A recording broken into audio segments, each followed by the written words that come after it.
नाजरीन, आप देख रहे हैं आली न्यूज़ में। आपका मेज़बान चौधरी फजल रहमान।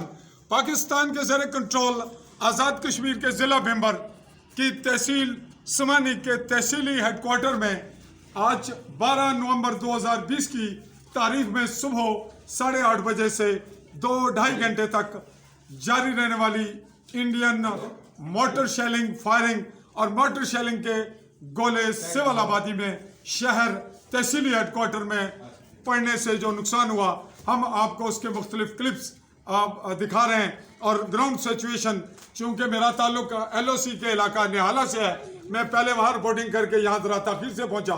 यहाँ पे एक घर की हमने अलग बनाई है, नीचे मवेशी अंदर बंधे हुए हैं जिनका हम आपको नुकसान दिखा रहे हैं। ये एक भैंस है बहुत कीमती, ये इसका ब्लीडिंग देख सकेंगे, शायद कैमरामैन आपको दिखा रहा है, ये इसको शल लगा। और ये दूसरा जानवर जो मौके पे ही, ये देख रहे हैं आप, ये इसको बहुत बड़ा होल है, बिल्कुल कैमरामैन और करीब से आपको दिखा रहे हैं। ये उसकी ब्लीडिंग भी आप देख रहे हैं मुंह से।